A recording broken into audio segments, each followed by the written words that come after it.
has been through several cycles of startups. Right? He's been through the whole cycle from ideation all the way to prototyping, and then somehow or another he didn't really finish all the way through. Right? And I sat down with him, I started analyzing the coaching, I tried to talk to him, and he told me, I said, what was the key deciding factor every single time that you felt that your startup, the main block that hit your startup, all your startups? And he said that it was just hard finding the right people. And then I asked him, can you elaborate more on finding the right people? And I found my first founder, co-founder, same vision, same passion, but different working style. Right? Next one, same vision, same passion, different communication style. Right? So you see, there's a lot of things, and the thing is you have to remember that being in a startup is an extremely long-term process. Right? Even if you're going to go through the same incremental cycle where you go from ideation all the way to funding, then funding, you sell out, and then you sell out, and everything like that. Even that also is a long period of time before you actually get to sell, right, to an investor or whoever to buy you. Right? But even that also, you have to work towards that, and that involves working with a lot of people. 85%, this was actually done by our business review, 85% of work stresses, any type of work stresses around the world, is nothing to do with work itself. Right? Look, if you don't understand something, go read it, go research it, go ask it. Right? Ask a mentor, ask a person who needs to attend the course. But courses can teach you how to deal with people. Right? That's where the 85% of all the stresses come from, dealing with people. Right?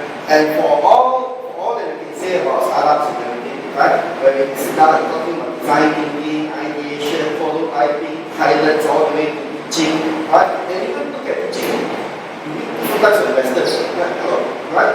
You meet some investors buy into the idea, right? Some people buy into the management team, some buy into the overall plan, they want to look at the steps and processes, right? They buy into the product, right? So this is where we come from today, and this is why I approached MaGIC early this year, middle of this year. I told them, I said, look, what we are doing for complex resonates and gels very well exactly what startups need to understand. Right? On a typical, right, a personality assessment, right, if you do it online, let's say MBTI, will cost you close to $75 per person. Right? And in most cases, you get maybe a 60-75 page profile of who you are. And in most cases, you only need like 3 pages, 4 pages of summary. Right? And that's that. Right? What we're trying to do here is to allow you to see how the personality is going to map out into a startup environment. Right? So you have around 2.5 hours to do this, so I expect to get this. Right? So we call it design your dream startup team. Right? As we all know, this team, I just have to confess right now that the title was meant for marketing purposes. There is no dream team. Right? But you would love to have a dream team. But the thing is, you don't know what is our dream team. Because at this current moment, you're not sure what's going to happen in the future. So how can you dream up a dream team and you know how you're going to have to prepare for the future? Right? Let's look at this dream team.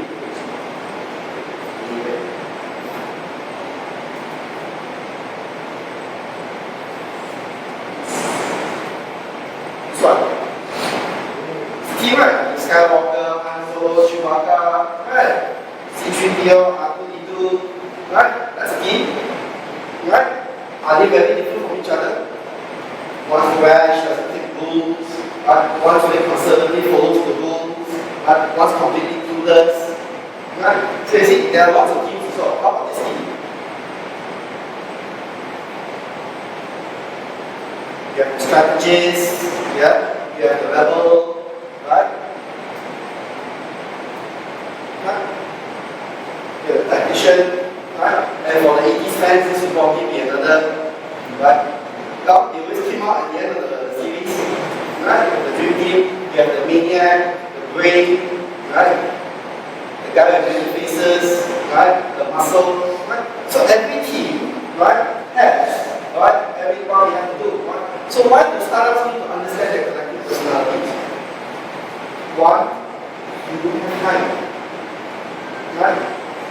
From meeting your founder, co-founder, your team, EQ, maybe even ideation, prototyping, piloting, funding. You don't have a lot of time in it to get from ideation concept all the way out to market. Corporates have all the time in the world. Why? They have margins to supply them with enough manpower, right? And the time to be able to do whatever they want to do. Right? You don't. Right? They need staff, hire new staff. Right? They need adequate training, they organize more training. Right? Their resources are limited to the right? Startups don't. Right? Most of you or most of the startups you know are bootstrapping. Right? You are and a lot of it like you only like for example, you've probably taken your savings out for a whole year. Right? And you have approximately maybe another 9 months to 13, 14 months or 16 months to be able to survive. And within the 60 months, you can't afford to keep on changing people along the way. Now, that's only founder and co-founder. What if you pass that stage and now you've got funding and now you're going into commercialization and marketing out there? Right? You still need to bring in people, for example, staff. Right? And these also require you to be able to work with them also. Right? And different personalities of even companies themselves have personalities themselves. Right? And how your company's culture, how your company's makeup is will also determine what type of people you attract. Yeah? So let's say for example your working style like that, you also need to be able, when you do your interviews for new staff, you need to see whether these people will be able to work with you or not. That's why it's very crucial for you to understand collective personalities. It's one of those few things that people take for granted a lot.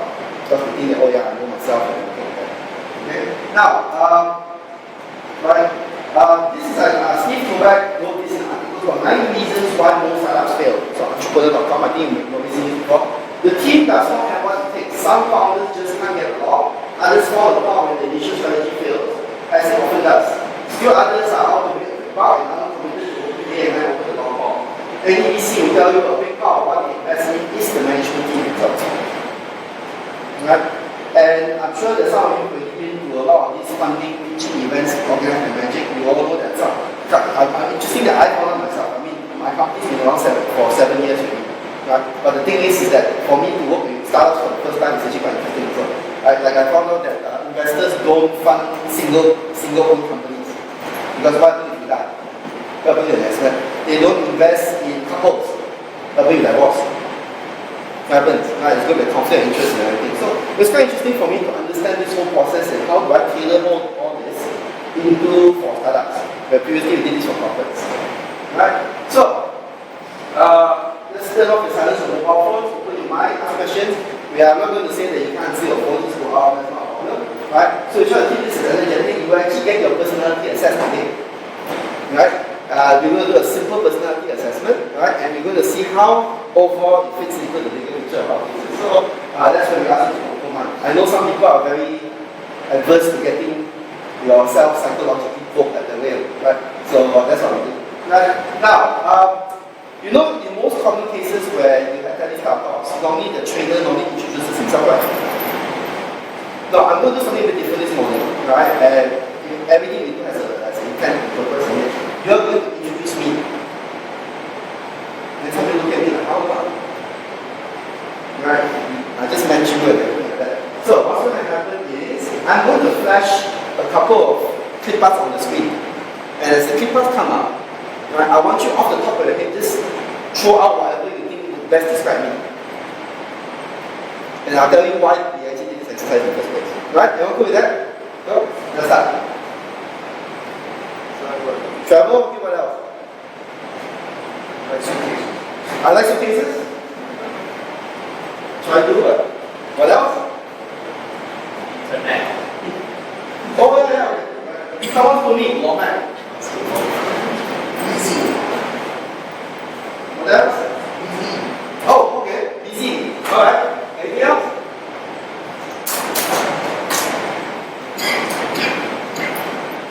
That's all? Network? Oh, okay. Very good. Oh, next one. Huh? Not yet, but. Thinker, what else?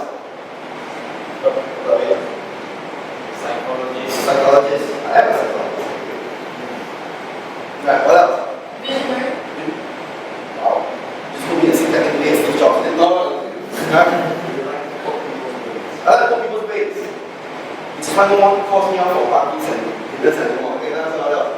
Mind reader. So you know personality enough, you eventually find a way. Right. What else? Okay, next one. Connection. What else? Connection. Huh? Connection. Connection, okay, yeah, that's nice. Connection. What does the 5 wings represent? They are the 5 wings, they represent something. The 5 continents, like that. What do the 6 colors represent? The white background is all. If you draw the Olympic logo without the white background, you're all. What does the 6 colors represent?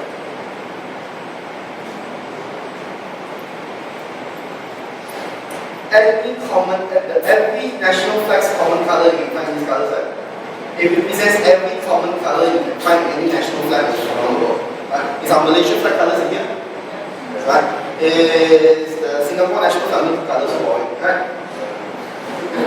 And does you remember what colors in our national Jalan Gemilang represent what?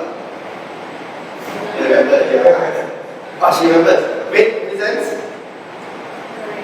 Courage, yes. The blood spilled by our soldiers and armed forces. White is? Forget it. What does white represent? If you're not Malaysian, that's why you're accepted for this question. Yes, purity, kesucian. Alright. Blue is? Harmony, perpaduan, yes. Right. Yellow is? Yeah, our oil color. Right. Okay, fine. Sorry, I wasn't sure. Right. Okay, about this one. I don't actually. Adventurous? I got a shock of my life. My wife came back one day with a selfie stick. We actually have that. I'm not coming here really with a selfie stick. Right? Right. Next one. Go to work. Okay, what else? Loves apples. Sorry? Loves apples. Oh, next apples. Yes, I do that. Right. Last one. Yeah, Rashid. Okay. Right? Now, thank you so much for indulging in this. Right? Now, let me share with you why I do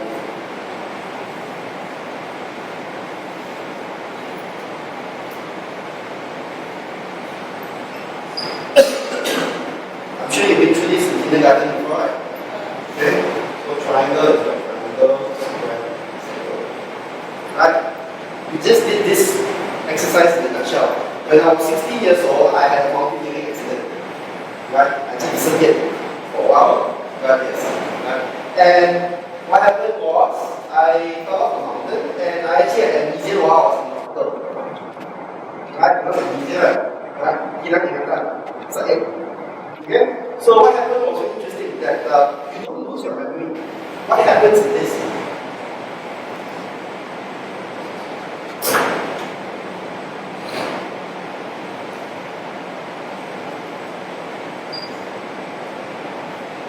Memories and emotions are disconnected from each other. You don't lose your memory. Your memories are always going to be there.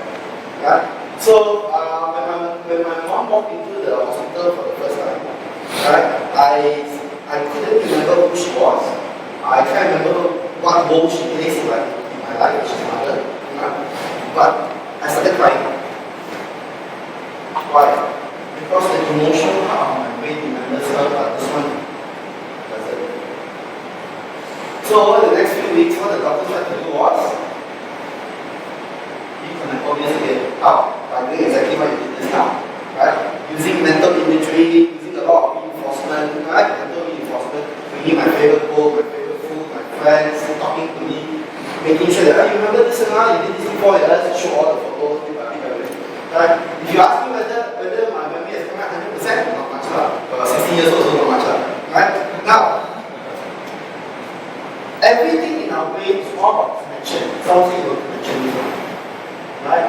And when we look at personality, it's all about connection. Right? And I'm going to give you an interesting view of how we look at our personality. It's all and everything based on connection. Right? Because without connections, your personality doesn't function properly with each other. Right? Okay, thank you so much. My name is Chan. Right? Intention trainer is Peter. I'm a performance coach. I'm also in the guest right now. I'm the director of membership for the official Malaysia Star Wars fan club in Malaysia. Right?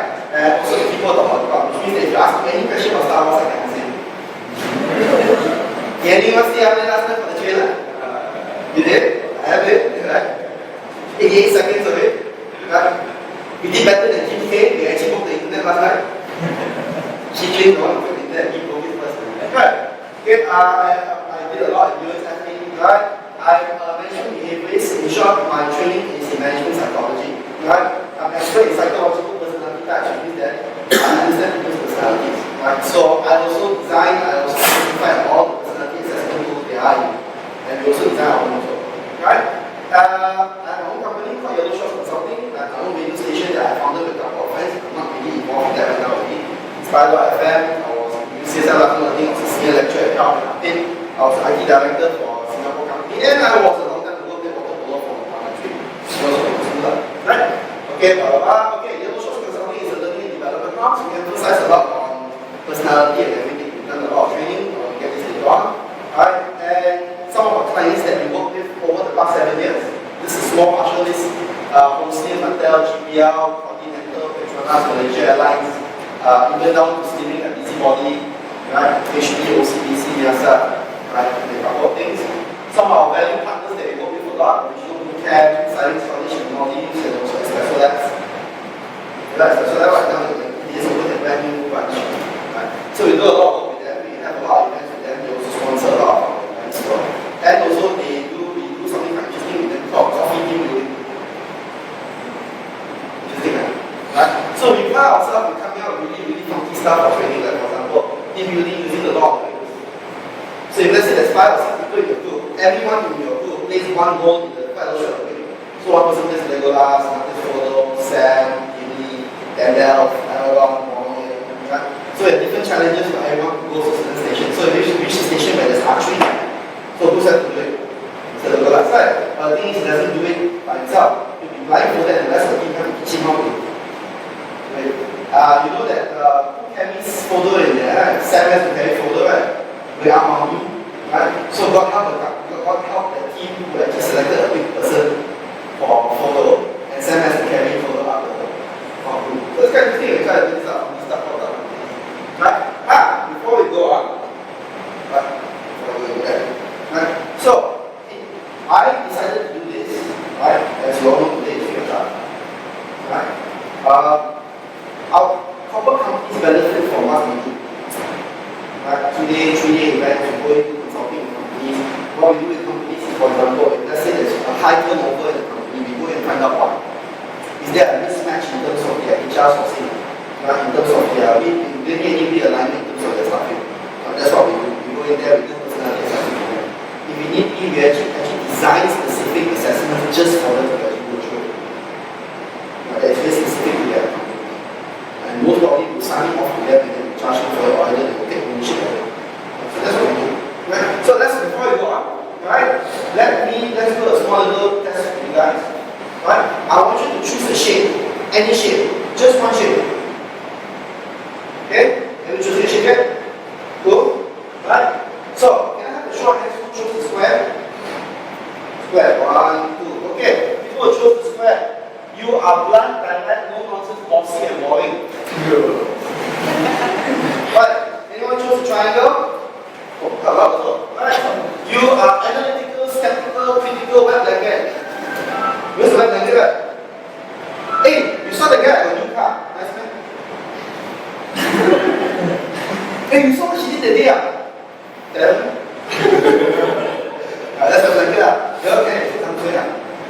No, simak air sejuk. Okay, who chose the octagon? Octagon people, right? Competitive, curious, confusing, and complex. If you don't confuse other people, you confuse yourselves, right? Okay, who chose the circle? Circle, keep your hands high up a bit more, right? All you do is think about sex. There's some good things like, yeah, we never come to be and not study.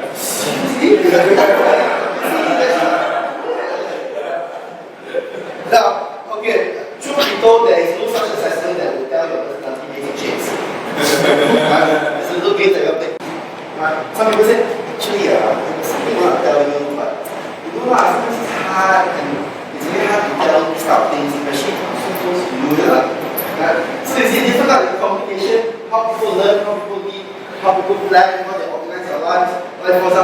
ask you this question right now. If I were to give you this scenario, a person is being assigned work to do, and they have 2 weeks to do it in, right? And person A does it within the first 2 hours after being assigned. Sorry, efficient, right? Person B does it 2 hours before the deadline. Who has done a better job? Person A or person B? Person A or person B? Depends on what? Person A did it 2 hours right after the person assigned it, boss assigned it, or team leader assigned it. Person B did it 2 hours before the deadline.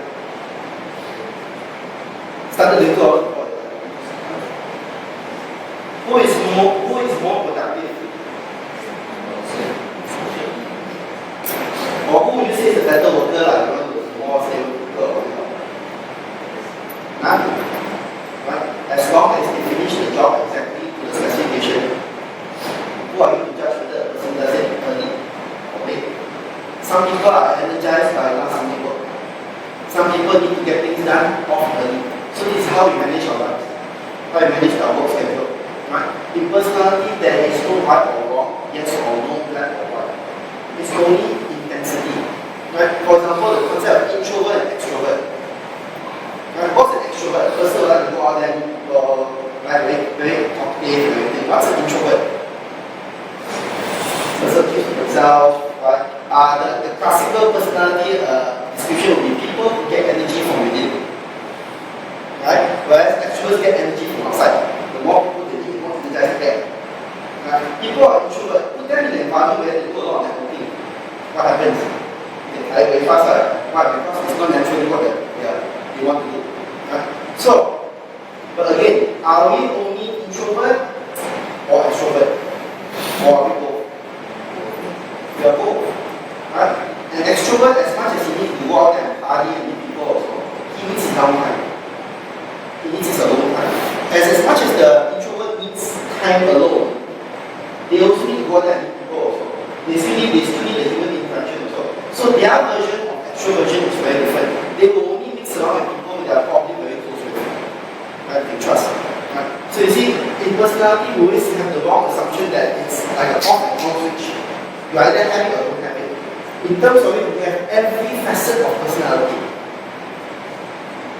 Right? It's just the intensity of how much we have it. Right? So, we are exactly like an onion. With my friend Mr. Onion. Right? And you are all like onions. Smelly. Right? Not smelly. Right? You got ears.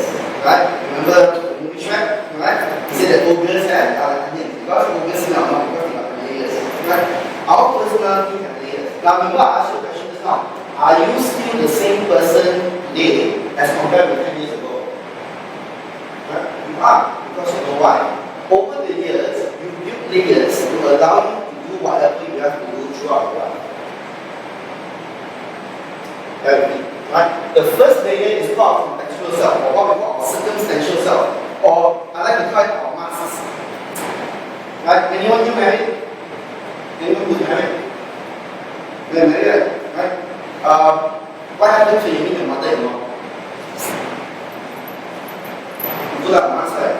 You're very careful what she says, what you say in front of her, everything. What happens when you talk to your mother-in-law when she's very angry? Different masks, right? We do the same thing every day. We put up different masks to perform the different things we have to do. Right? Brother and sister, right? You, even as much as you are family together also, you also put on different masks every single day. Right? When your mom happy, it's a different mask. When your mom's mad, it's a different mask altogether. You have to suddenly be careful what you say and stuff like that. Right? So you see, we put on different masks every day. And at any given moment, in any hour, every minute, every second in our life, there will probably be 100,000 over masks popping in and out every single day. Like for example, if ladies, you meet a guy, meeting a guy for the first time, he says that he sounds like your ex, looks like your ex, feels like your ex. Yeah. So what do you do? Force you come up, armor come up, everything will come up. You scared that because of your back experience, your ex now you're very, very scared. It's exactly like him. Scared you. Right? Or single guys meeting girls for the first time. You start to do what? Normally not so charming, suddenly go on charming mask. Hey baby, what are you doing? Right? You start to put on mask on on a regular basis. Now, we also adopt this mask because, you see, our brain is extremely protective, nurturing being. I call it being because it's actually something that happens by itself. And it will always create this little mask to allow you to do the things that you do. For example, if you're not a natural salesman, maybe you're an introvert. Can you eventually learn to be a good salesman? Right? Through practice, through exposure, through meeting people, meeting more people. So what you're doing is you're building more layers. Right? You're building new layers to be able to do the things that you do. Right? Let's say, for example, you're meeting this person, let's say you're employed right now, you meet this person this horrible person in the world, which is your boss. And this is the first time you're meeting him. But the first time you meet him, oh my god, he talks through his backside, he doesn't think properly before he does anything, and then he just pisses everyone off. Spend 6 months later on, will you eventually learn how to work with the person? No choice, right? Okay? So eventually you learn how to put up his video sequences, you learn to put up a lot of things about him. So you start to build layers to allow you to do these kind of things. So these layers allow us to do different things. So when you go into different circumstances as a startup, right? Most probably some of you are coming out from employment into startup. So most probably you have to, maybe previously all the layers are employment layers. So when you're now going into a new startup realm, you might have to build brand new layers also. Which is why it seems like you are very different today as compared to 10 years ago. Because you know what, as you strip away more layers, you come down to the next one. Right? This next layer is the nurturing part of you. This is your environmental factors. Right? The values that your parents pass down to you, the values and principles you picked up, your ethics in work, right? What influences all this? Your family members. Where you come from? Are you a city boy? Are you a kampung boy? A kampung girl? Right? What type of schools do you go to? Do you go to a co-ed school, girls' school, boys' school, missionary school, religious school, right? Boarding school, right? What's your concept in life? Your friendship, or concept of friendship in life, quantity or quality? Right? All these things shape eventually who you are, your value systems and everything. Right? And eventually, after you strip away every single thing, you come to your core. This is who you really are. This is you 10 years and forever. This normally doesn't change. This is your core personality. And when a lot of people ask me, how do I know what is my core and what is my master? It's very simple. When you don't have to pretend, when you don't have to put up pretenses and masks to survive, when you can be completely comfortable and vulnerable by yourself, this is your core. Right? This has never changed. But this one gives you the illusion that your life, your personality has changed. Because what? Over the years, you experience brand new things. As you experience brand new things, it builds up more layers. Right? So, the longer your life, or not just, when I say the longer your life, I'm not talking in terms of the number of the age, 35, 36 or whatever. We're talking about experiences that you go through. You could be 45 and never experience anything. Or you could have been 50 and experience a lot of things. Right? So experience builds all these little things. The people we meet, the situations we go through, every single thing builds up all these layers. Right? And all 3 layers are connected to each other. They are exactly like an onion. You cannot, it's indispensable we are all 3 together. Right? When you think about it, when you meet someone for the first time, let's say for example, your boss asks you to do something, and you feel that you're unethical. Right? But your mask has already too much enough for you to be able to absorb and not really react very badly to it. But at the same time, your developed self will tell you, your values will tell you, what my boss asking me to do is wrong. Right? And then after you strip out, and then it goes down more processing, and it goes down to the core. Does it resonate with who you are? Right? And then it goes back out again, be able to allow you to function properly. Are you going to do that analytical thing, or are you going to just pretend that this new layer and just bring it up? Or follow your conscience? Right? And not do it. Interesting concept, right? Wow, personality. Right? So, we are still the same person 10 years before, 10 years from now. But what changes is all these layers. Yeah. So there's a saying that says don't hire for competency, hire for values. Yeah, that's what we do a lot. Nowadays a lot of companies do a lot of training for values. Right? Instead of trying to identify for self. Values are very important, especially values are very, very interesting for Asian companies nowadays, because we really take into these complexities or these type of values, even religious values as well. Right? And it's very interesting to see that values play a very big part, because if my values don't gel with the company, I'll find myself not being congruent with being able, my feelings with the company. Right? Let's share with you one interesting, I was thinking of someone asking this question. Anyone know Shell? Shell company. Every year, Shell has a promotion where they sell, if you pump enough petrol, you get Lego, bags of Lego. Right? It's a multi-million dollar, multi-year deal that Shell has signed with the Lego brand company.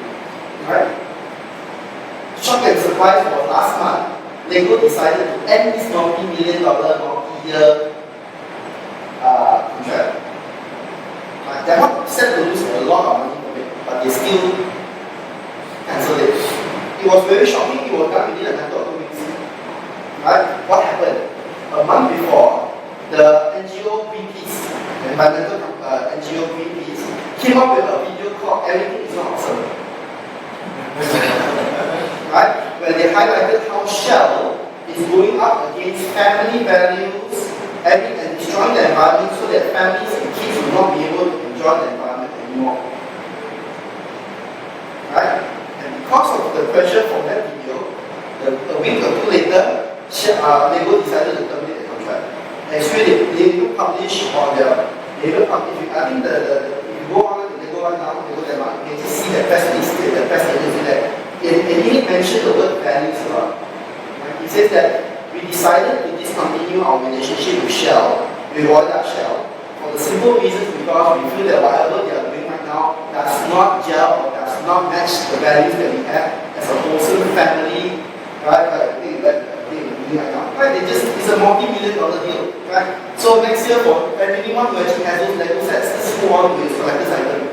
You'll never find it before. Right? Alright, so before we go into this, alright, now I'm going to introduce you to this personality assessment we're going to do right now. Alright? Now, this personality assessment was actually designed by Dr. Peter Shepard, right, and myself. Right? It's actually a condensed version of a very well-known tool called HPDI. Right? The Hermann brain dominance inventory. Right? If you're familiar with personality assessments, you might have done it before. Right? You might have heard of other assessments like MBTI. Right? You have a DISC. Right? Big Five. Right? Personality Plus. Right? DISC and a couple of them also. MBTI, you have E, I, S, N, D, F, J, P. A lot of people ask me why a lot of people using MBTI. Very simple. Right? There's four dichotomies to each, so you come up with different 16 different personality types. So E, N. So my personality is E and P. Right? One, we only have 2.5 hours. We don't have time to go through all 16 personality types. Right? HPDI is the one that we're using today because one is very straightforward, it's very easy to understand, and it's the same thing. All personality assessment, contrary to what people tell you, matches up exactly each other. Right? Superimpose them over. It's just that the purpose of each of these tools do different things. Right? HPDI does more functional things because it's related to the brain. MBTI goes very deep into your psychology, into your psyche. They go into things like your shadow sides. What happens when you binge? Why do people binge? Right? What happens when people are extremely stressed out or when they're pushed to the wall? You know, like a dog cornered at the wall, what do? They lash out. How do you lash out? Some people don't lash out, some people do what? Right? Some people become childish. Because it's stupid. You see people like that, you know? Seniorly mature people starting turning into small little kids. Right? That's your shadow side. Some people do what? Binging, binge eating, binge drinking, binge exercising. Right? That's their coping mechanism with a lot of the shadow sides. Right? So all these things all have different roles. Behavior based, Big Five is the brand new one that's just incorporating a tree. It's not brand new, but it's upcoming. Personality Plus is one of the older ones. Right? So each of personality assessments have a scientific base behind it. Right? And every personality assessment every year, inclusive of the one that we are having here, is validated on a yearly basis. How is it validated?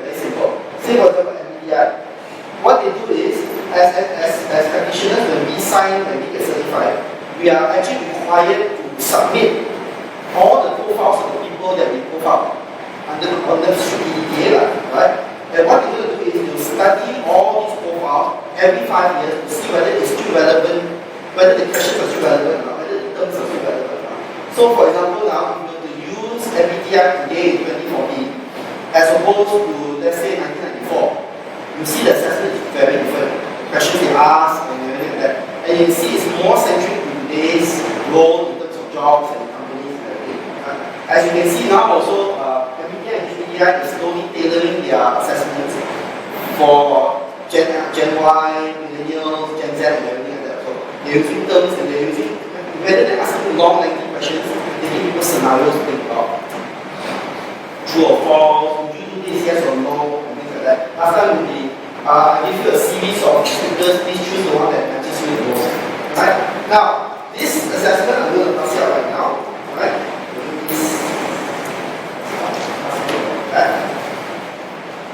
Right? Right? Right?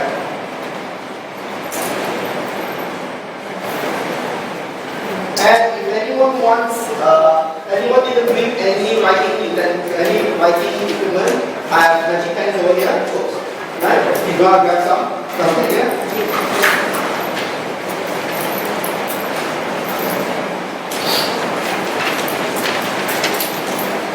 Your hands, if you want MaGIC pens, it's not right. Oh no, this one. Then you get another one.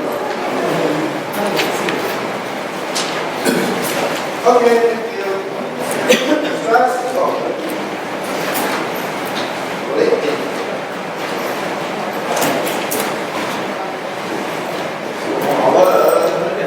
Okay, so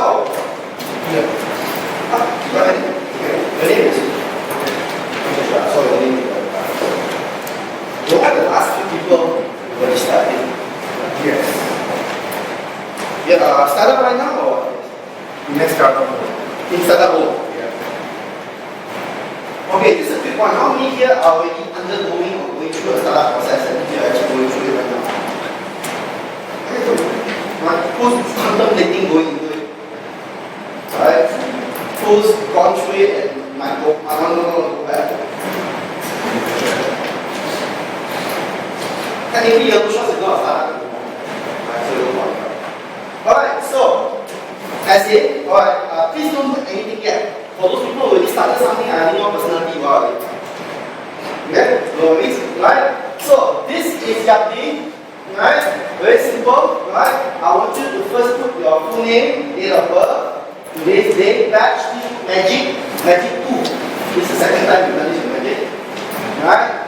I apologize for the lack of tables because this is the room we couldn't fit all the tables inside here. Right? But I'm sure you can do that while I'm teaching you.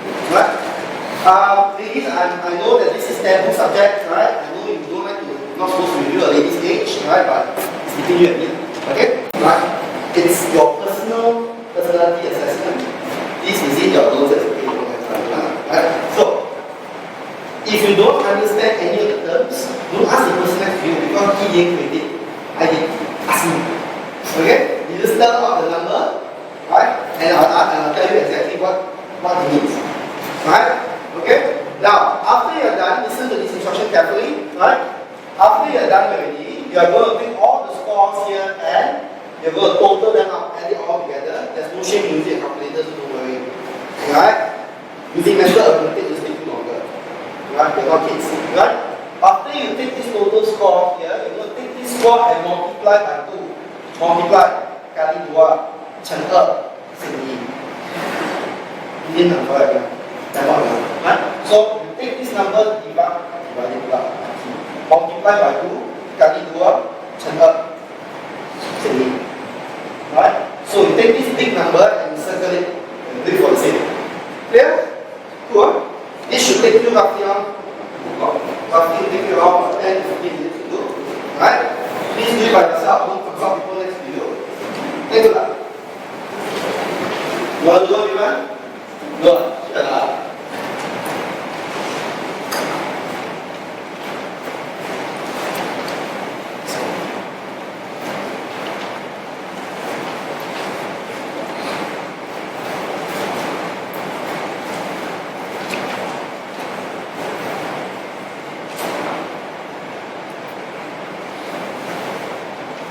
tell me the number, I'll tell you.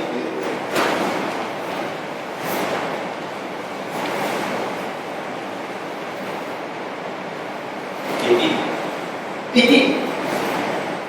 18 is, yeah, 18. Oh, visual spatial, that's good. If I'm explaining, you also can know also. 18, visual spatial. Visual spatial skills are skills that allow you to gauge space. Okay, I come into this room. This room is this height by this long by this length. How far is where you standing up to your car? 657 meters. And only way I feel like. No golfers, how far from here, from the tee off all the way to the green over there? Oh, it's 960 meters. How long is 2 centimeters? You come to IKEA, and this couch fit inside our room. Yeah. And we buy it, one. Visual spatial skills. That means your spatial awareness is very good. Yeah. 17. Conservative. No, we do things in a very conservative way. Explain conservative. I always wonder what's the way. Not Kuno. Kuno is old fashioned. That means you don't do over. That means you very conservative. You hold back, right? That's body kinesthetic. Body kinesthetic. The correct term to display experience is you use your body very well. Okay, body kinesthetic. People who are athletes, dancers, entertainers, people who, okay, for example, Mr. Bean. You know Mr. Bean in the show, right? Does Mr. Bean say anything in the show? No. No, right? But you know exactly what he's doing, right? This is body kinesthetic. You watch his body movement, body language, really understand what he's doing. 27 is conscientious studies. You are aware of what you are lacking or what you don't understand. You take the effort to learn it until you get it correct. You are conscientious. You are very conscious of things that you don't understand. You take the effort to learn it. Self-factor.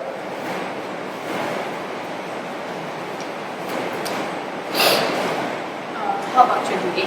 28. 28 is has a sense of rhythm. You know that some people when they hear a certain type of tune, they're like,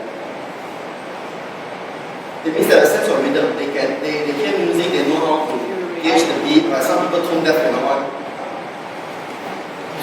24 is body kinesthetic. People are good with their bodies. People who can be athletes, comedians, dancers, actors.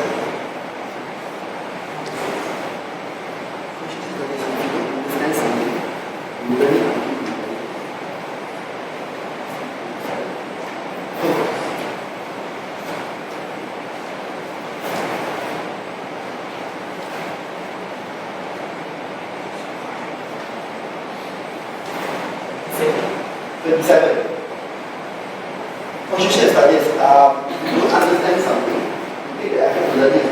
You are aware of things that you don't understand or what you're lacking. In terms of knowledge, you take the effort to learn it until you understand it.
Critically, it means that you are very critical of things. Conceptually, you think in terms of concept. No concept is not given yet.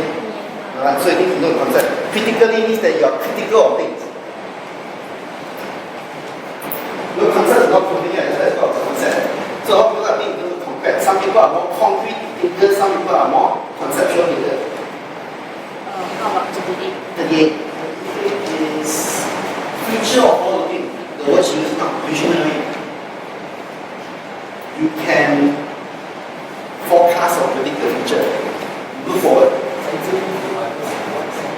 sensitive, right?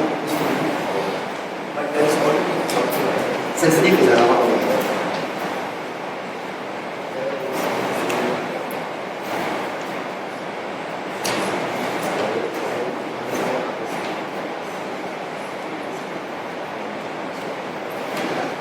Deep.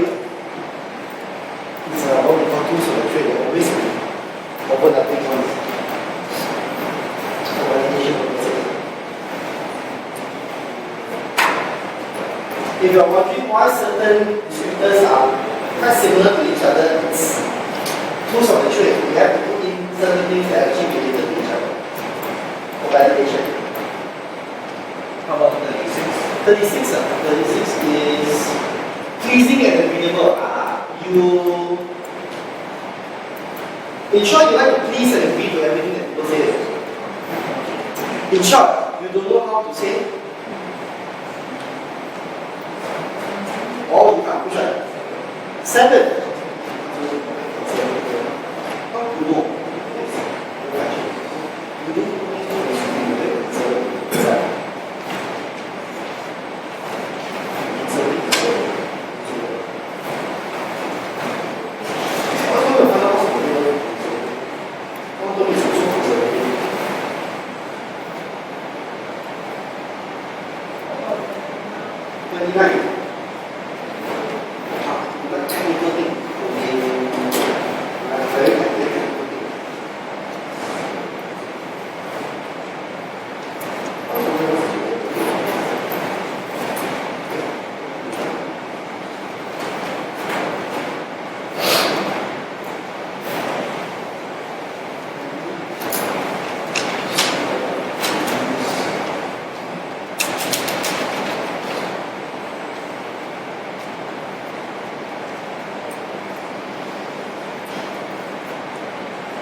You are a very companionable person, means that people like to be around you. You have a shoulder to cry on. Some people laugh. Again, there's no shame in using the calculator.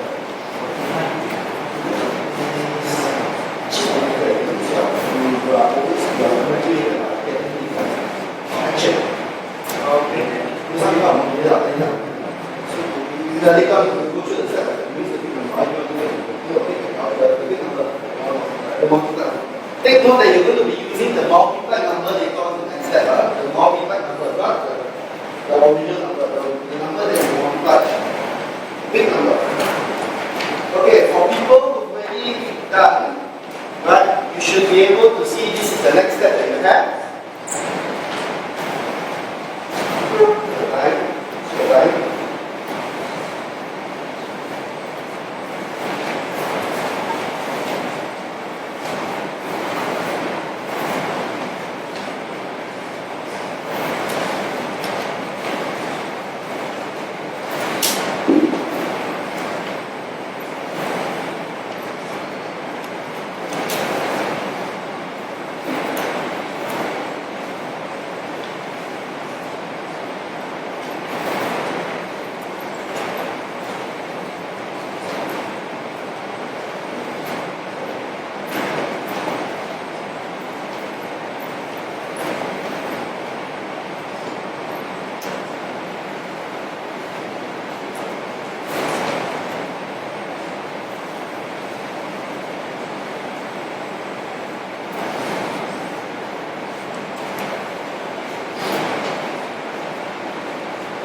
You're going to say, let's say for example, yours is 110 here. You're going to go here and find 110. So it's roughly around here, right? 110. You make the mark along this scale, and you do the same for all the way. And once you make the mark, you connect the marks together. So you form a little polygon around it, a little spider diagram. Four-dimensional, four-facet spider diagram.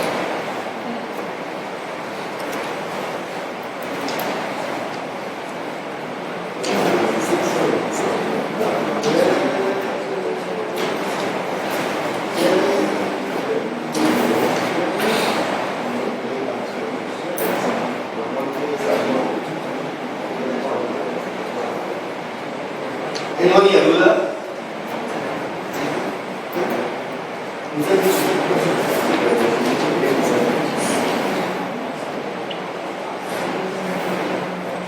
Time. Yep. Do you need a ruler? What do you say about a ruler? Are you better with ruler or ruler? You see,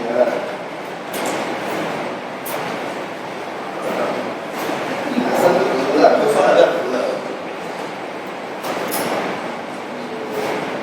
Some people very particularly about ruler because they like it.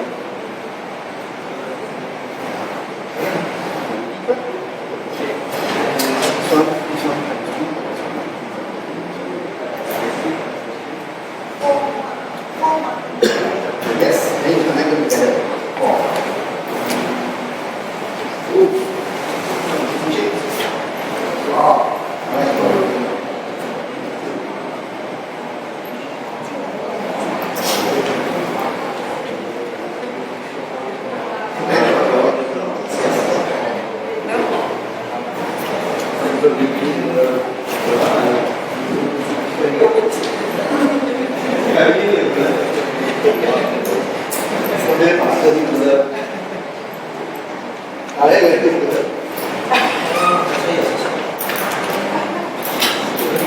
The big question right now is, anyone with OCD or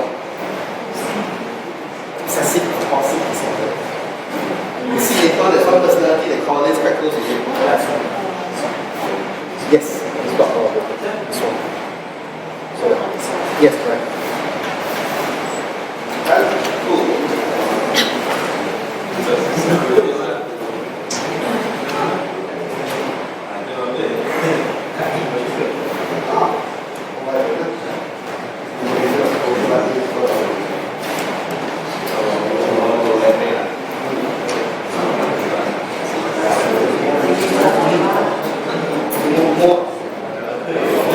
Colors as the basis for all of it. We call it quadrants. Blue, green, red, and yellow. And each of it has its own purpose, and each of it we all have. Right? And I'll go through each of it right now, right? Because in most traditional personality assessments, and like for example, I'm sure Facebook has a lot of it as well, right? And also online. What happens is that you take the assessment, right? It gives you a result. The thing is, no one's there to explain the result to you. How does it apply? What's the context behind it? Everything. So that's what we're doing right now. So that's why I prefer to always do a personality assessment one-to-one where we can explain all of it and have certain activities to talk. Right? Let's start with the first one, blue. Left brain, cerebral. Right? These are your logical people. People in this quadrant, these preferences are extremely logical. Right? They are extremely fact-based. What do you mean by fact-based? They are all about evidence. You know? What's your proof? Like, you ask this person, do you believe in UFO or not? No. So why don't you believe in UFO? I've not seen one, touched one, heard one, experienced one, so I don't believe it. Right? If I can feel it, only I believe it. If I see with my own eyes, empirical evidence, only I believe there's a UFO. But seriously, you think not how many aliens in the world? I don't believe in aliens. I have not seen one yet. This is how a person in the startup environment is. If you face a VC like this, tell me what's your ROI.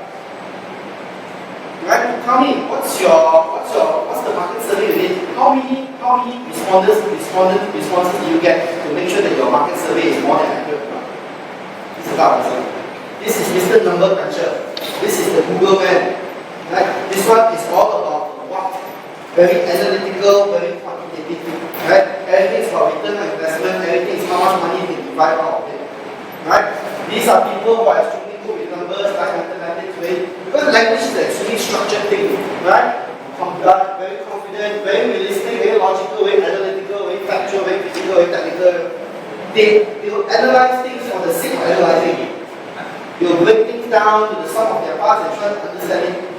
Right? They'll research it, they'll do proper research to understand it until they get it. Right? These are your facts people. These are your people who you can rely on to get the best data. So in short, these are your data people. Right? They are all about competency, they are all about knowledge. What type of professions you like to go into? What professional job would you like to see these people in? You normally see people in? Actual science, yes. We have the science of actual is basically what? Study of risk analysis, right? You study everything. So, we have to get realistically, logically, analytically, quickly, everything about you. Right? To make whether you're the best risk assessment. Right? So, actual science. Analyst, yes. What else? Sorry? IT, yes, no. What else? Sorry? The finance manager, oh yeah. How about a lawyer? Right? You have a lawyer say, I think it's murder. I feel but he has to be factual, right? Lawyers go through facts, past, previous precedent cases to make their case. Right? So they are very logical, very realistic, very analytical and factual. Right? A lot of work for lawyers take place inside the library. Right? So very factual, very critical. What other jobs? A judge, yes. He has to analyze and be critical with all the facts there is. He has to be in control, right, of his court. What else? Engineer, yes. Engineer has to be very realistic, very logical, all that. So what else? Forensic, yes. Forensic, like CSI, right? Chemist. Yes, to some degree, yes. Right, somebody watching all video, that's a chemist in the movie. Right? So these are people who are in this category. Right? These are the people normally you will come on to get all the data done. Research, analytical stuff, market survey. Right? They will come up with the market survey, but they won't market it. You know that? Right? Now, before I go ahead and explain to you, tell you a story that relates to the left wing thing, right? The next one is down here, left wing green. These are your sequential people. These are people who need to do things in a certain way. A, B, C, D. And A, B, C, D is all you have to follow. Most keeping B, most keeping C. A, B, C, D. After that, you repeat over and over again. And remember to give me the checklist. Double check. Right? Do A to Z. Do A to Z. I'm not sure. Can I skip PQS? No. A to Z. After A to Z, we one more time. I want to see the compilation. Right? Very organized, very detailed. This type of person, God bless him if you took something from their desk. This type of person, if you know, they will know you took something even after you took it back. There's this good one. Even you took it back, you took it back exactly the same also. You took my next list. They might even come up with this paper is left in this also. How come it looks like that? Very detailed, very planned. This is not a person who, hey, you want to see movie or not? What? It's not my schedule. Tell me 2 days before I put in my schedule. Very planned, alright? So these are people who are very, they like logical sequence, they like structure, they're very planned, very organized and systematic. They'll come into your home and organize everything. But it's their system. Right? Other people can find out, only they can find. Right? So, let's say the company, there's this lady who comes in here, this new finance manager, cleans up the entire account department. But the moment she leaves the company, everyone is screwed. Right? Because she takes the whole knowledge of her. No one knows where everything is, only she knows. Right? But very good in all this, right? Very neat, very tidy, very thorough, accurate. They'll double check things, triple check things, they'll make sure everything is accurate before they pass out to you. Very dependable, very reliable, right? They are also very quiet and reserved. So these are your more introverts, right? Very good listener, very conservative. They control their emotions a lot. For them, I don't need to overly show my emotion. Have you seen people like this before? Hey, congratulations, I just got promoted. You happy or not? Happy? Hey, you saw that email that pastor sent us this morning. You angry or not? Angry? Hey, but seriously, you angry or not? Oh, you know emotion one. I'm angry. And then people like this before, they have to get excited. Hey dude, you saw episode 7, the trailer came out, hey cool, you know? Yeah, it was good. When you tell me, you see, hey, honey, I got this promotion. I'm really so happy right now. Right. They are very comfortable alone. These are people you can put them in a room, no one, no human interaction, they're okay by themselves. Right?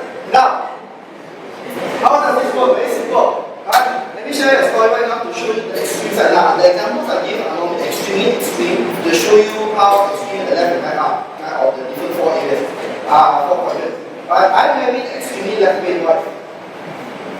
Right? On our first date, I ordered the cheese in LCC. Right? So, I started at the time, I wanted to make an impression on her. So, after the 1 hour dinner, I proceeded to pay for the bill.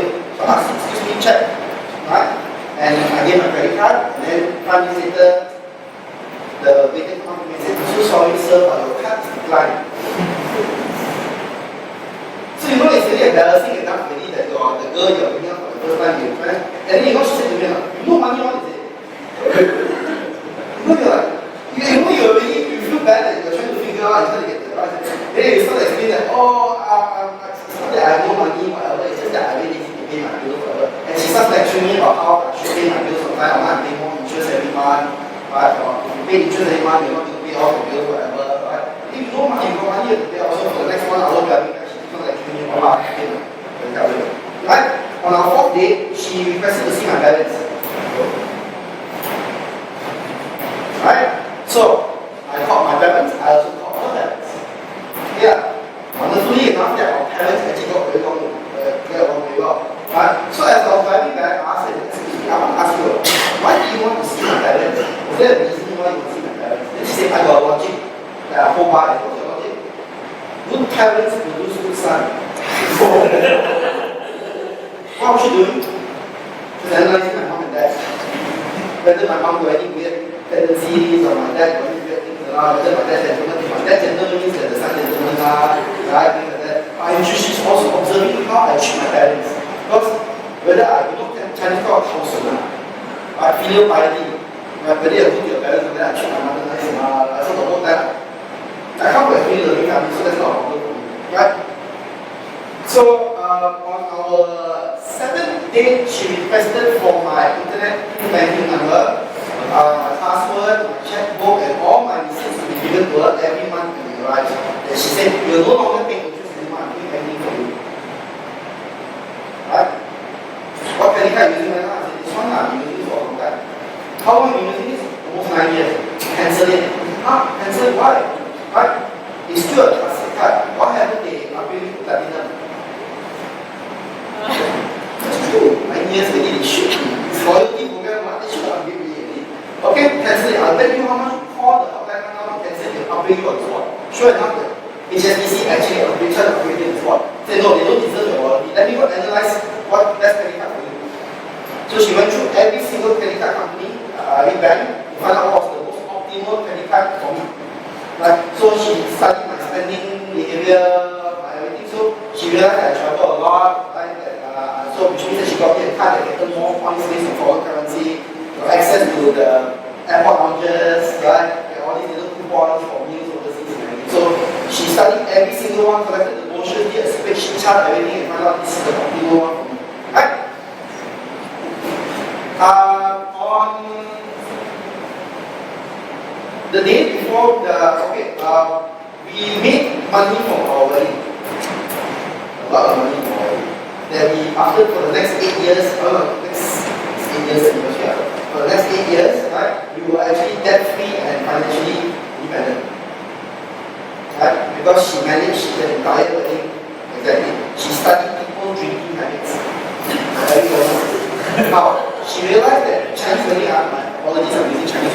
one, right? Because actually I'm not in Chinese wedding. Right? She studied that in Chinese weddings, people like to drink beer and wine a lot because it's easier to go down. So no beer, no wine. But that wastes a lot of money. Right? Only other liquor. And you know when you go to table to do the toasting and everything, that wastes a lot of alcohol also. So what we do, we need to do one toasting on the stage. One time I'm saying that for the night.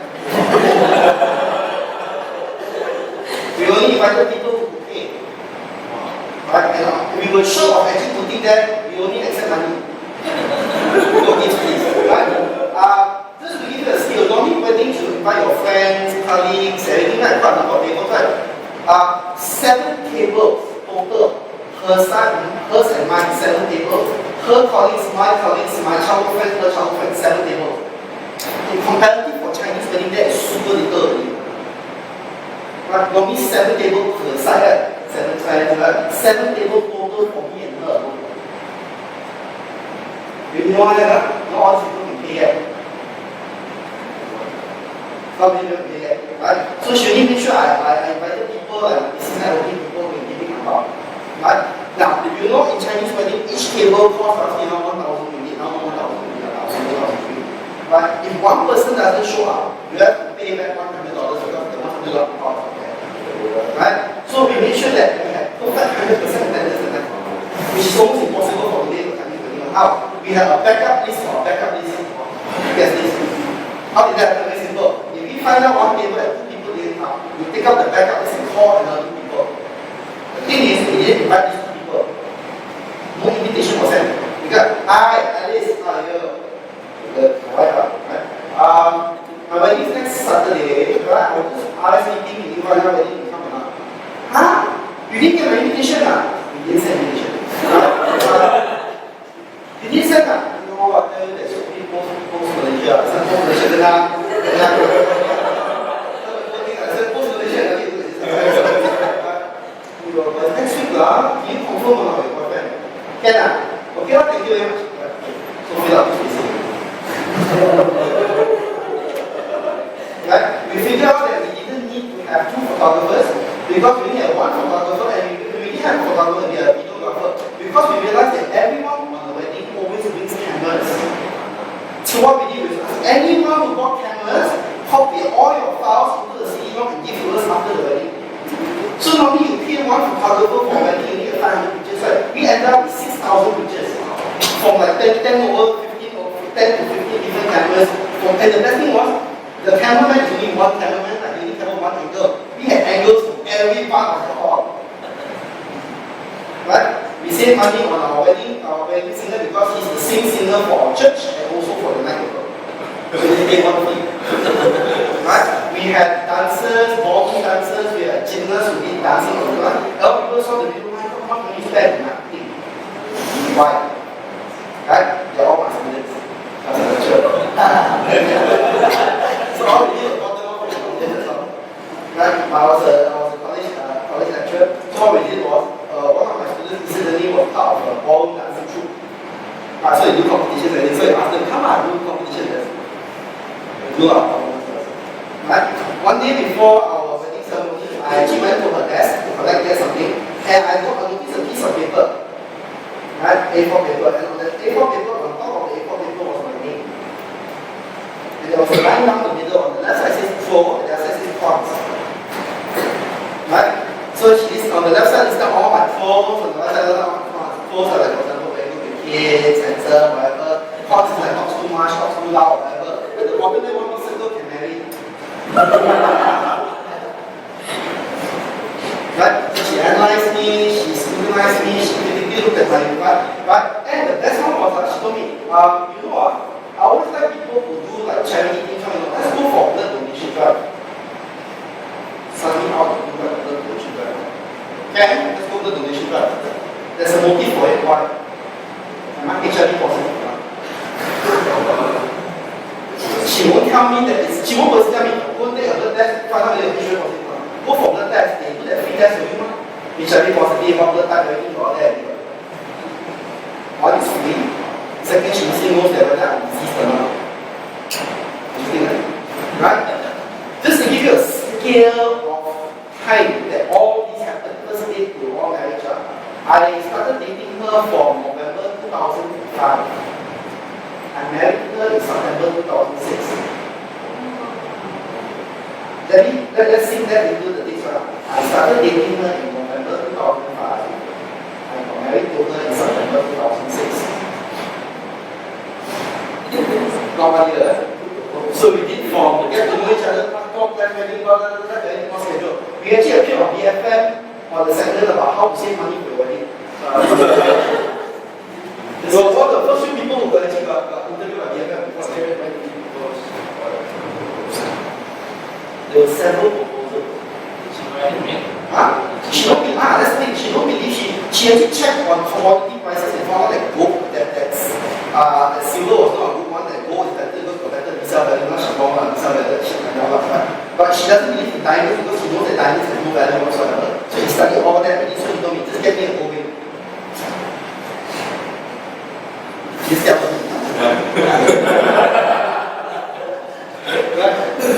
So in short, I was critically the best risk assessment for her. But for me, it looked good, it felt good, I think it's good, okay, let's get it. That's because I fall into this category over here. Right? Right brain? Right? That's why I always tell this is the example, my wife see right now already, but my husband talking about it. Right? We married 8 years, 2 kids later, not bad, Yeah, celebrated 8 years this year. Our sons are 7 and 4.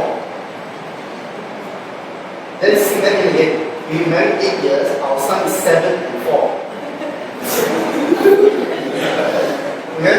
So, next one, right brain. This over here, brain, right brain, limbic or emotional. These are interpersonal people. These are people. Right? These are very people-based. These are extreme kinesthetic, very emotional people. Right? I need an example.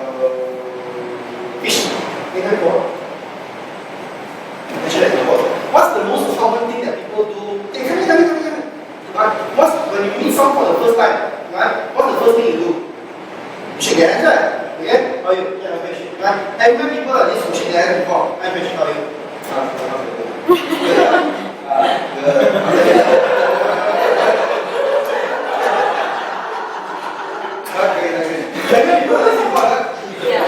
They somehow close, they close it up. Or have you met this before? This is the last one. So I'll feel really weird. Have you met people like this before? When they talk to you, they do this. No, actually, I'm not this. Refer things to each other. So it depends on severity also. Right? Those super duper depressive ones, they need Zoloft or Prozac or whatever, we refer them over to psychiatry. So normally but the thing is I don't do clinical psychology, I do management psychology.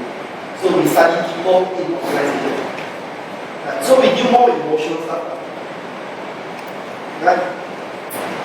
So, right, what other professional psychologists? Social worker. Social workers like me also. They are one here. What are the jobs? The other jobs here. Comedian, entertainer. Right? Okay, and after that, we have here, the last one over here. These are your yellow, white, green, yellow, pinky, white, green, pinky. These are your creative people. Right? These are intuitive. Right? If you ask the blue person, how would you rate this project? You give you statistical analysis, you give you all the numerical information, you do all the research you need. You ask this yellow person, how do you feel the project? And how do you know 10 work? How do you know your work? 10 1. So how do you know? I just know. How do you know? I know. Right? You got gut feeling, intuitive. Right? How do you know your work? I know. Are you confident? Very. Right? Or later to the time we need to know whether they work. Right? These are very interfacing, very synthesizing people. These are people, you know, some people make decisions by step process. This is super random one. You grab this, pop, that's my decision. Right? And sometimes it's 50-50 one. When it's on, very true, it's very true. When it's off, it's super off one. Right? So these are your imaginative people, these are your creative people, these are your ideation people. Right? Brainstorming, this guy will excel. He will come out with 110 ideas. Whether the 110 ideas can work or not, that's another matter altogether. Right? They like to produce new ideas, very artistic, very experimental. They like to start and initiate things. Sounds like an entrepreneur. Sounds like a startup person, right? Very open to ideas, right? They're very trusting of others, they're very big picture. Right? They don't like detail. Right? I just sat in a meeting once, the CEO was so big picture, it was so funny. The financial controller was going to give the report about how much money they're making for the quarter. Right? She started going, boss, our gearing ratio is this, whatever. Then you know the CEO stopped her, excuse me, Carol, can you just quiet for a while? Say, why? Just tell me one thing. Are we making money or not? Then the financial controller, yeah, no, that's all I want to hear. No, but you must understand what this is. No. Are we positively making money or negatively making money?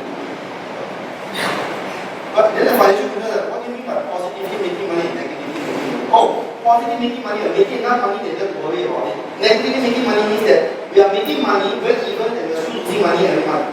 Oh, then she starts going into the, here's the accounts receivable, accounts payable. No, I don't hear. Just tell me, are we positively or negatively making money? Positive. Okay, good, next person. Big picture. No detail. Right? Detail will be like, very big picture, right? Very visual, spatial, very conceptual. Everything is all about concepts. Right? Very visionary, very future forward thinking. These are the people who sci-fi, whatever. Right? Very curious and inquisitive. These are the type of people, if there was one big button in the says do not press, they will press. And you challenge them, so cannot press one, press something I know, press the CPU. Right? You know, startups, entrepreneurs, you tell them cannot, they prove you cannot. That's that.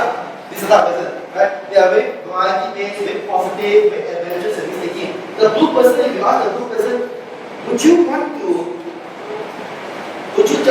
skydiving? Then the blue person, no, based on calculation, there's a 1 in 6 million chance that my portal should open. While you're busy calculating, this person will jump out of it. Right? This is super risk-taking. Right? Very adaptable, very flexible. This is Mr. Chichai. Hey, so, next week's our decision-making process. Hey, we have to make a decision already. What do you want to do? Up to you. I'll give it to the team. We need to make a decision. Adaptable. You guys are. I'm okay one. I stumble on. So it's up to you. They do very big decisions. So sometimes they come out looking like a backbone. They don't make a stand on things. Right? Very optimistic. Hey, you sure can do it? You sure not? Next thing they lie, teaching the investor, no problem, man. Get on. Right? How you going to do it? See next week, Right? This one is short of a little bit of implementation. Right? But when you put his mind to work, he will come up with things that you never imagined. This is Mr. What If. This is very imaginative people. Right? You come up with things that people will never dream of or think of. Right? The problem is they are so out of the box, they want to destroy the box. When we know that sometimes the box is very helpful also. Right? But again, how does this work? I can come up with 110 ideas, but how do I make sure the 110 ideas will come up? Pass it to this guy. This guy will do all the number crunching, to go through every idea, to analyze all the alternatives, all the options, all the data, all the statistical analysis, to do the market survey and everything. They find out, 110 ideas, there's one idea that can work, let's go with that. After that, we come up with that, and who's going to do all the processes? This is the resource allocation, sourcing for suppliers, intermediaries, partners, sourcing everything, planning, scheduling, project management is all here. And once you produce the product, who's going to sell it? This person. It's the people. Who's going to pitch it to the investor? Here. I did a tertiary 20 profiling of 20 random startup entrepreneurs. Right? They asked not to meet them before. Right? But interestingly enough, that a lot of them score very high here. Right? They score very high here. Why? They like to start initially. Self-starters are all here. Right? They predominantly have a lot of this result, but they have very little of this. Right? The things they will see them to follow through in startup process. piloting, the prototyping, the funding, everything. In the end of the day, if you want to sell to other people, they need to have something you can buy. There's processes, right? There's things that can be tangible, there's manuals that how do you produce that particular thing that your company is selling to, or what type of services you're doing, especially your service. Right? So you need someone to be able to document, to organize things. Right? If let's say, for example, you're moving from one phase of a startup to another, right? You've gone past the ideation phase of the right way people, you need people to keep it stable, to analyze trends, to analyze things, right? This is the people that you need, right? So, right, what the whole purpose of this in a nutshell for these 2 hours today is very simple. One, what is the composition of your dream team right now? Right? Are you going to keep on dreaming like this person did? Right? Are you filled with too much of these people? Or are you filled with too much of these people? Right? Is it stopping or hurting your progress? It's not fine. Are there any way for you to improve yourself? Right? Give for example, right now, let's look at AirAsia. It's a very famous case study that we like to use, AirAsia. Right? Who's the one who founded AirAsia? Tan Sri, Tony Fernandez. Right? Just how quick is that his former boss, Richard Branson? Right? Let's say for example right now that when AirAsia first started, they are one of the first few pioneers in Asia for low-cost carriers. Right? So in order for you to do something that is completely unknown or not in the market, you need to have a trailblazer.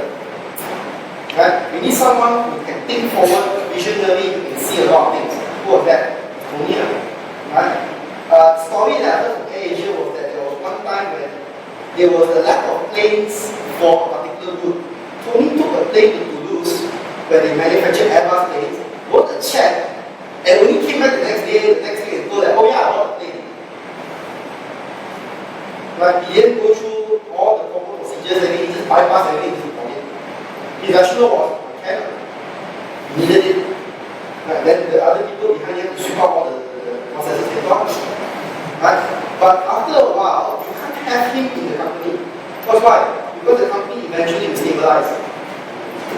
Right? You already got market cap, right? You already got market dominance already, you already are there already, you pretty much hammer down Malaysia Airlines already. Right? So what's the next step? You can't have him there already, you know. He's going to do random stuff. Right? What do you call him? So that's why a few years ago they changed to a brand new CEO. Who's the new CEO's name? Hermann. Right? Hermann was a former financial controller, or the former CFO. Right? I'm sure some of you ladies will attend some of these talks in MaGIC. Irene has attended here before also. Right? We talked. Right? And Irene is your quintessential person on this side. Right? Very stable, very conservative. She's the type of person who see a stable transition from trailblazing to maintaining standards. Right? So Tony can do all different things. And see, at any given time in the startup or any company, different people will come and go. Right? I'm sure you've seen all the stories of all the great startups of all the industry. How many people have come and gone? Right? Steve Woz was in Apple for how long, eventually he left as well.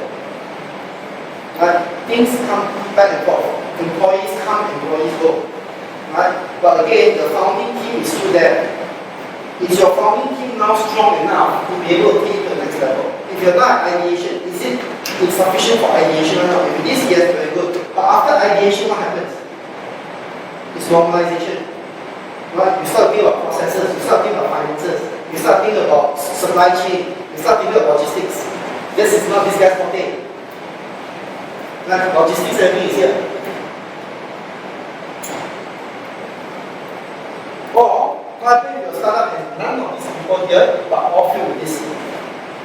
You won't go far. I'm not saying that any of these will be bad or good.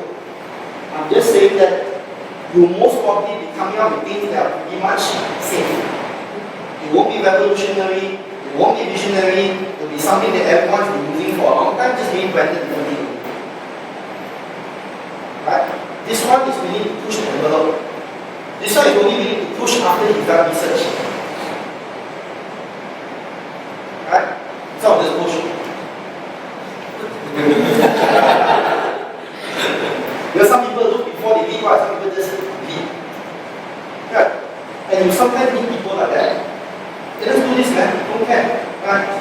you pitch now. Let's go, man. Who knows? We can actually do it. Right? You can even use this to analyze what type of proposal or your pitch deck to cater for all four. Now, you give people big picture. What the long-term plan of your startup? You give technical data that you have to. Right? Within the next 3 to 5 years, this is how much profit will look at, how much money are we willing to lose in the next 3 years, whatever. So you give a lot of data. Right? And you organize it in a systematic way and everything, with proper processes and everything, and you get someone very charming and engaging to be able to go and talk about it. Right? So this works for pitching to investors as well, because what? If you meet an investor that needs all the ROI, all the hard numbers, all the crunching, all the quantitative, this really fulfills it. This one also fulfills it really. If you see those investors who are very visionary, very big picture type people, this really is a big picture. If you met these investors who are more like, I want to meet the management team, I want to party with them, etc. Right? So, regardless of whether you use this personality model, MBTI, DISC, they're all the same. It's all about understanding itself. So today I'm not going to preach about left brain or right brain. I'm here to talk to you and share with you that look at your team right now. Is it your dream team or are you still dreaming? Right? Is the composition enough of your team enough to push you to the next level? Is it sufficient for it to go next? Because in the end of the day, right, you don't have the luxury of corporate companies which have margins to cover for them. Right? The gaps between you from ideation all the way to commercialization is very short. Especially if you're fighting in an industry or you're fighting against someone who has almost a similar idea. Right? So your gap in between getting to market is very short. So you can't spend that time, right, going through finding your personality founder. You don't have the luxury of that. Right? In most cases, some of you who are out by yourself, you only have like a very limited amount of months of funds for you to start up.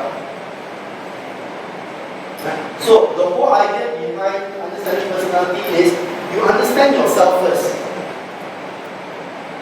You don't understand other people. You understand yourself first. Where do you fit in the bigger picture? And then you find yourself, and then you sit down with your community and say, okay, what are we lacking right now? Who can do the check and balances? Like for example, in the discussion, we should add this new feature, and that feature inside everything, then you need some guy to like, do. Next Wednesday is the deadline, time enough. Yeah.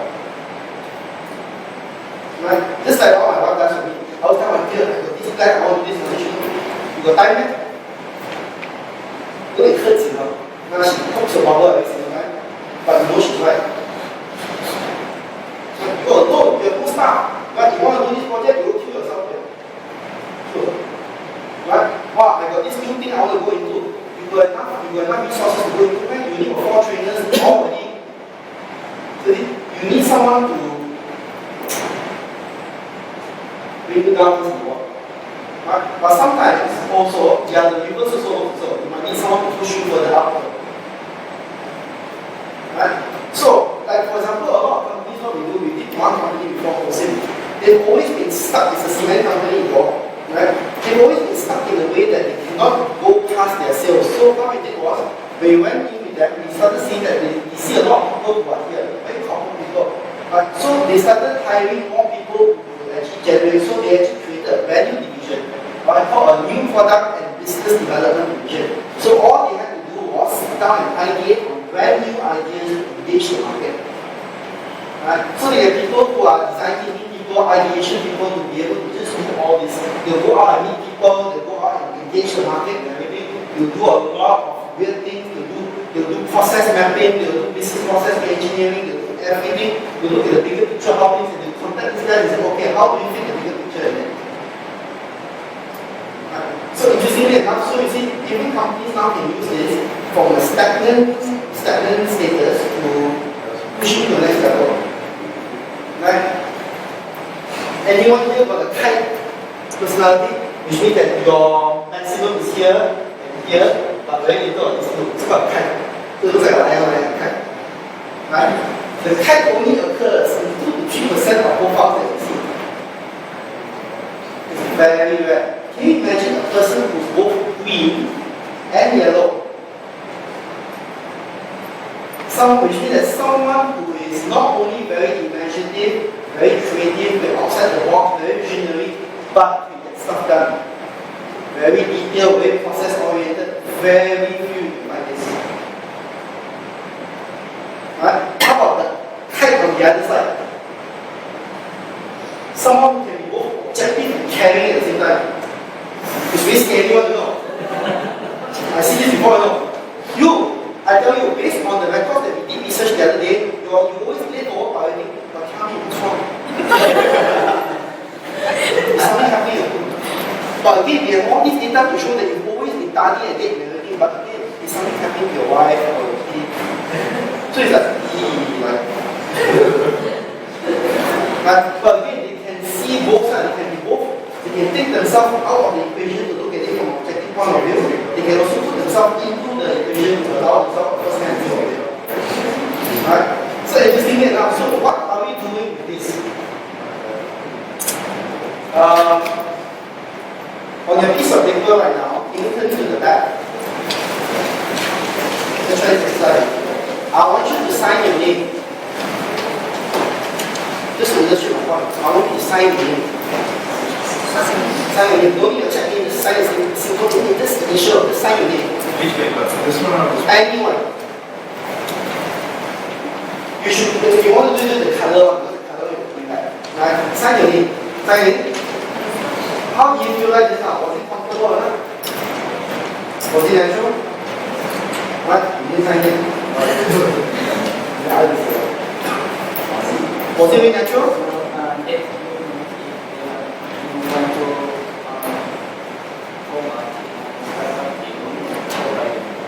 Let me get to the point. Let me finish this one. Right? So, this time you sign your name already, right? Was it comfortable?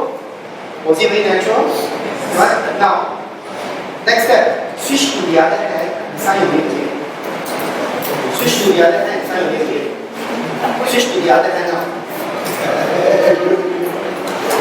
Yeah. Was it difficult? Was it uncomfortable? Was it very unnatural? Ladies and gentlemen, your personality is exactly like that. Right?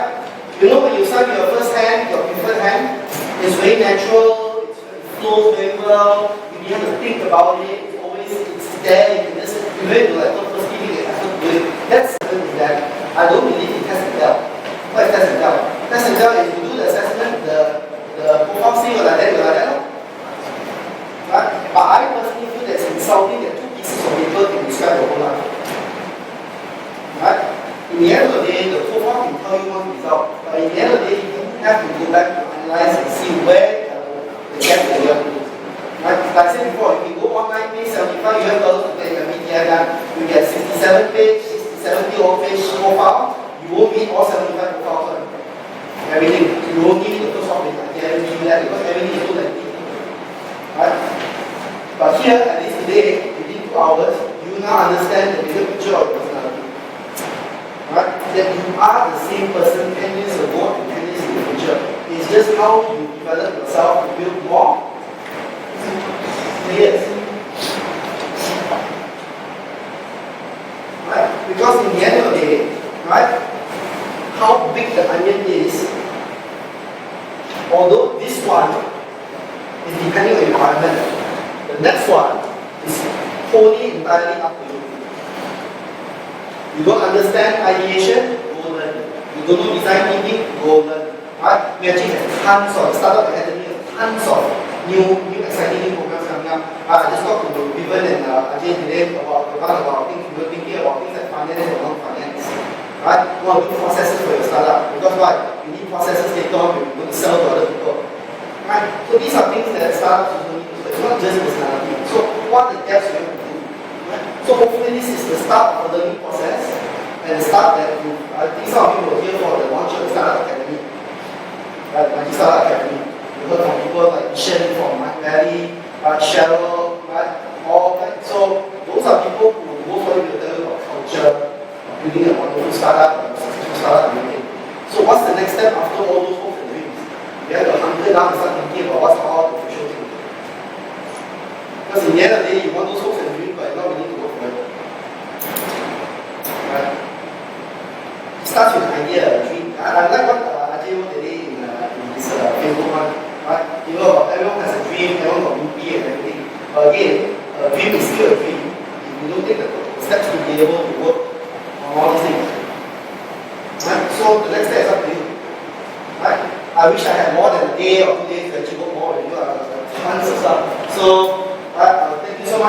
But again, please give yourself a hand for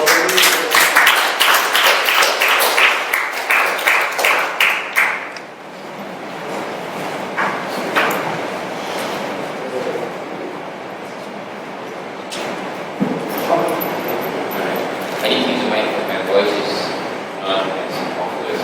Seafood English. So who here learned a lot, discovered a lot from this year? Wow, very good. How many already have a start? How many is looking for a co-founder? One. So looking for. Okay, so would it be interesting if you can learn how to evolve from here to here and how to identify? Do you think this will be very successful in designing your data? Sure, yes. Alright, so I believe it's a very successful plan. Alright. Sorry, I was late today. Something so people need to remember about October earlier. I might get the way the last time.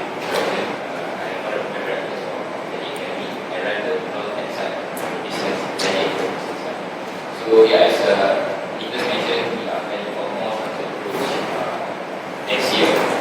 So this personality kind of workshop is going to be like a modular content of a few other workshops that we tie together for 1 million. So you can jump from one module to another module anytime. It's going to be very free flow. It's not straight as university, so it's easy for you to come.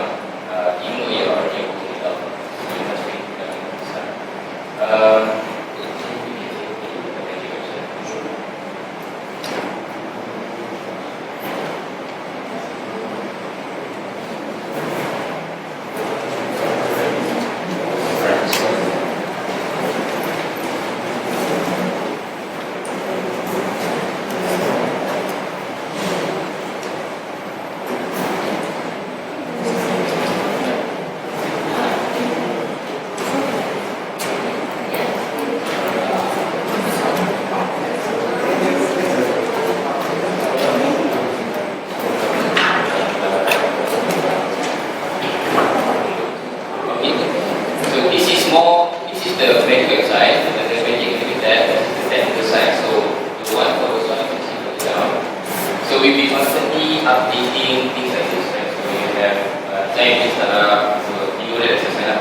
It means that everything is almost average and almost the same.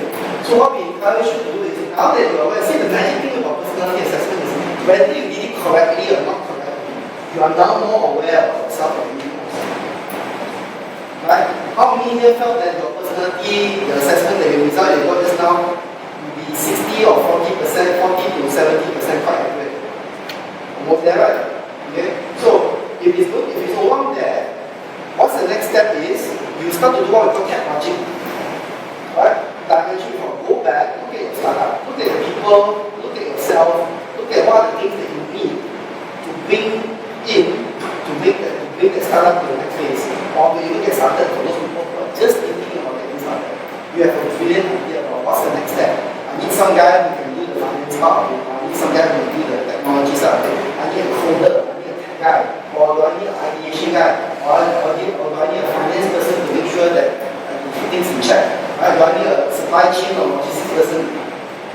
Right? So that's what this whole purpose is for. Right? It's for allowing you now. Previously, when you look in the mirror, there's no subtitles, there's no labels. But now that you understand yourself better, you suddenly see the subtitles all over your head. And when people talk to you, you start to see subtitles over there as well. If you don't get so caught up into why people, like for example, you used to get caught up with people that are so direct to you, you're no manners on the phone. But now you start to realize that it's just like that. It's not like that. And for example, I don't, like a lot of people ask me too, but let me share with you, all my best friends gave my marriage, they say that I won't get divorced the following year. Looking at my wife's personality. 8 years, 2 kids, right? It's because of the simple fact that we acknowledge our diversity. Right? So when she says things to me like, for example, you know time, how do you get this kind of things done? Yes, she's picking my bubble, she's spoiling my parade.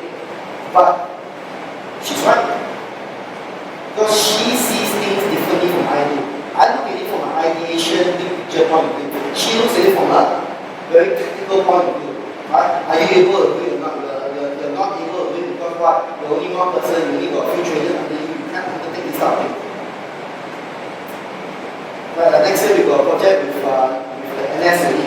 So now she's very worried because what? Are we able to cope with that much work? So that's the thing.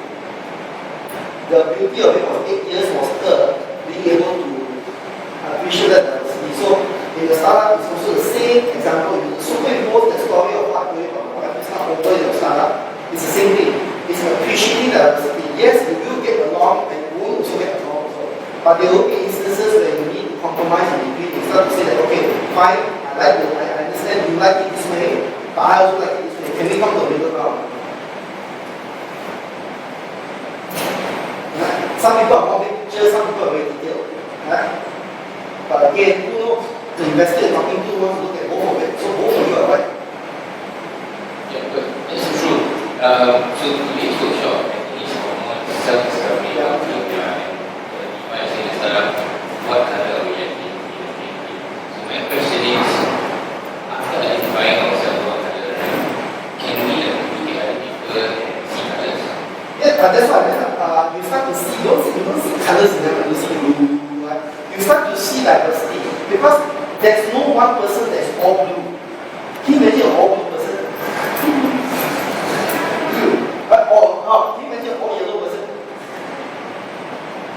But always in the clouds, there's no such thing. If there is such thing, that's weird. Right? Imagine a fully yellow person, or even better, a fully red person. That would be the definition of complete emotional basket case. Okay, my second question is, then can you find a co-founder and go through this first then just go through this first? How do you make it? Okay, how do you make it work? It's very simple, right? You can't like, for example, one of my co-founders, excuse me, can you come in this kind of do this particular assessment? It doesn't work that way. But what you're trying to do now that you're aware, actually this time you see colors. You now see, you go use Ajay's example, you do now see colors. Right? You see, you can calculate passion and drive. Why? You get passionate into it. But you can't quantify or measure things like, for example, productivity style, communication style, and everything. Right? What you can do is, for example, just see what our tasks they put up. Right? Like for example, how do I find to strengthen the work ability. I just give them simple tasks. Right? And how they do it, whether it matches what I want or not, or whether it makes for me, I won't judge. If let's say I give you A, B, C, D, you do A, B, C, D according to what you want to do, I'm fine. But if you don't even do any of it, then you're screwed up. Right? So there's two concepts. One is using personality, and another one is aberrant behavior, which is that behavior, lazy, non-committal, that one you can count out. Right? Unless, again, in the startup environment, you don't have time for this kind of things, that's absolutely. Right? But for people, you feel they got value and everything, and you can fit very well with that. Why not? Right? Last question. Yeah, sorry. thank you. That's good. If you already have a startup and you have a co-founder, and then you find that, now that you see colors same color, how do you like come to common ground and you? Normally, what that, for example, my sleeping partner, which is literally my sleeping partner, right? She goes to 20% share. 40% share. So technically, she is my sleeping partner. But the thing is, this example, we actually, even though she's employed, but I actually consult her a lot of things. And how we come to a common ground is that I understand that you're like that, and you're like that, right? But sometimes when we do have similarities with each other when it comes to certain things. So how do we compromise? We say, okay, when in this kind of situation, one of us needs to take a step back and do this role. Right? So you start to look at yourself, am I more the objective kind or you? If I'm the more objective kind, then I can be the more objective one. Always be the check and balance with the person say, we have no time now, right? Next week is deadline already. You don't put so many look at ambitious specs and whatever. Right? So it's a compromise. Right? It's again, that's why I said, normally if you do this for 2 days, you can actually work bottoms up. Right? You can actually map out everything and say, okay, in the future, when we have even better if the startup will be in ideation and pretty much in pilot prototype phase. That's even better because what? You already pretty much see how you work with each other already. Right? How you talk, how you communicate, how you lead, how you learn, how you do everything. Right? If you are just only startup meeting each other for the first time, which is why with the big weekend or the new startup weekend, 48 hours or something, doesn't really work that much because you don't know people. And 48 hours is not enough to get to know someone. Right? But if let's say, for example, you're at a stage where you are either start or you're in the phase or in the mid phase right now, like pilot, prototyping, or even all the way to pitching and funding already, that will be good for you because you really know to a certain extent how you know each other and how much you best work with each other. Right? Then from there we start to see, okay, what are the gaps? And then we not only look for personality, look at values. Because other than personality, your values also very important to you. In the instance, you see that even though one person, let's say for example, two people, let's say there's 3 co-founders. Two co-founders are very driven, very passionate about things. Right? So their value system is very different from the third person. The third person, his value system is money. He doesn't care about passion, he only cares about money. Right? He cares about taking this quick and selling off. Whereas the other 2 people's value is about helping people. So social enterprise. In the social enterprise, if you're starting a social enterprise, you need people with only passion, but people with the sense of empathy with the heart. So, but let's say the other person's value is all about, I don't care about people, I just want money, man. It's people. That's not social enterprise anymore. So then we look at values. Is the value system keeping me behind or going to stop you from being able to be a very value member? So normally we have more dimensions of it. We have values, we look at EQ, emotional quotient, how you look at each other emotionally, right? We use the influence act model. We use a lot of tools. We use tons of tools. Okay, great. Thank you very much, Master Nicholas. I think we shared quite a lot. We want to share a lot more. Just that time is share about tools. That's really awesome. And most of all, thank you everyone for coming. You all learned a lot today, so give yourselves a big hand of applause. And maybe give yourself this, you just take a group photo or reception, to post it on Facebook, to share with your friends, and learn and see Nicholas. Can I please have that? Right? Because this is for our validation process, we normally key down everything. And don't worry, as I mentioned before, Yellowshorts Consulting complies with the EPA. Okay. Right? And we have to announce that on our website. Okay. So after reading this, can I take you with the reception? Thank you everyone.